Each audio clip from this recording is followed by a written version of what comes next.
Welcome back to Jackson Squared. Today we're continuing to look at TEK 6.3c, which says that we can combine integers using concrete models. The model we're going to use today is the number line. We're going to continue to use our strategy to verify, simplify, and clarify to be able to know what we're going to be combining on the number line. I'm going to type in the problem. It's going to show you the model, and then I'm going to break it down for you.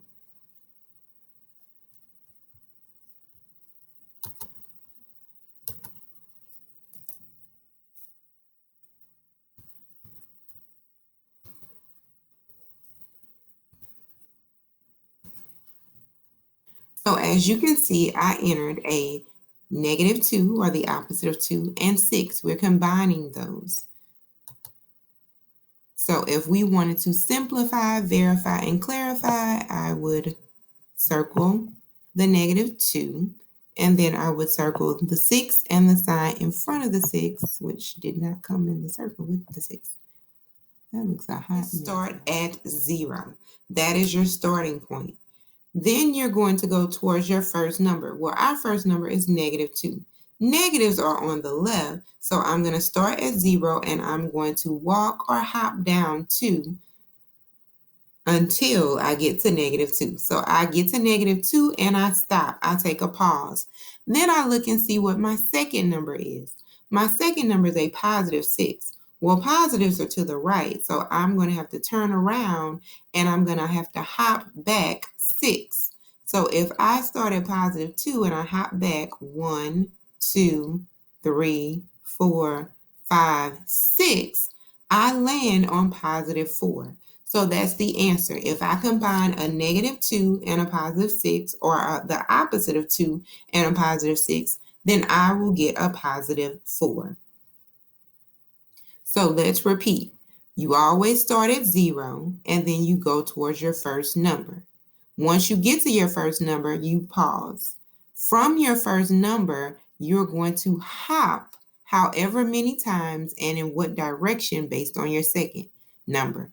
If your second number is positive, you're going to go to the right. If it's negative, you're going to go to the left. Make sure when you're hopping, you don't count until you actually jump. So think about right here.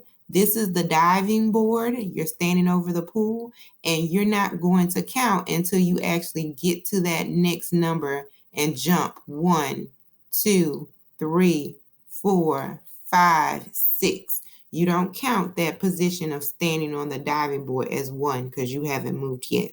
I hope that makes sense. If not, I can draw it out for you in Zoom or in class.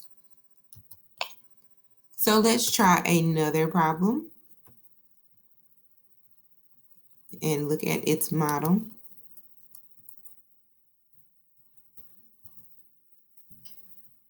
So this time we're going to combine the opposite of 4 with the opposite of 2.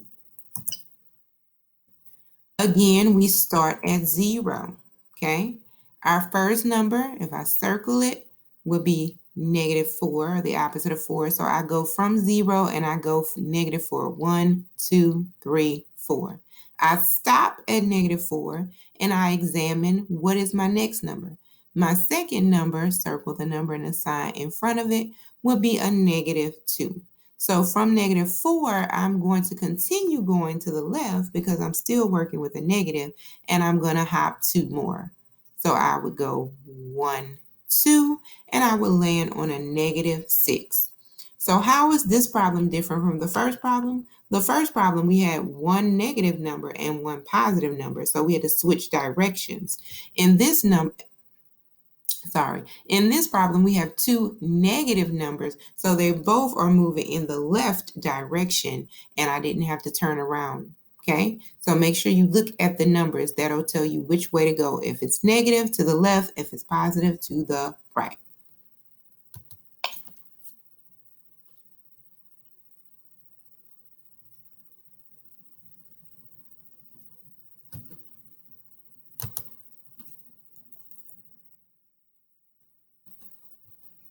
How about if we combine 9 with the opposite of 4. Okay, that one looks kind of fancy, right? But still very simple. Always circle your number and circle the sign in front. So I'm circling the 9, I'm circling the plus sign and the opposite of 4. Our first number is a positive 9, so I start at 0 and I go down to positive 9. I pause there.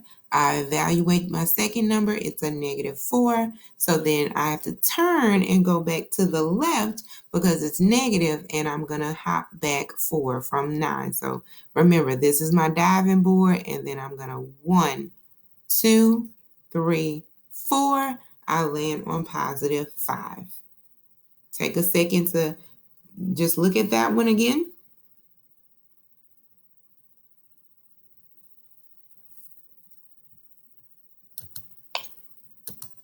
Let's model the combination of negative 3 and negative 4. Look at how this one looks different from the last one and the first one. This time we're combining what? 2 negative numbers. So they're both going to go to the left. Start at 0, go to my first number, which is negative 3. Take a pause there. Then my second number is negative 4, so I'm still going in the same direction. I'm going to jump 4 from here. This is the diving board, and I'm going to go 1, 2, 3, 4, and I would land on negative 7. So the combination of a negative 3 and a negative 4 is negative 7. I'll give you a second to take this in.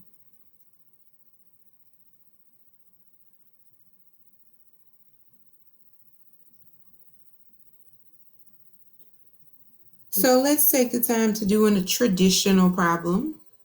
So I'm going to just do, if I combine 3 with a positive 6. Just a traditional problem. We already know that 3 plus 6 is what? 9. So this is just how it will look on the number line. Okay? Start at 0. We would go to positive 3. Because the 6 is positive, we would stay going right. We would hop over 6 and we would land on positive 9. So I've showed you the combination of a negative and a positive, of 2 negatives, of 2 positives. So hopefully this makes sense, and it's time for you to get in some practice. Good luck.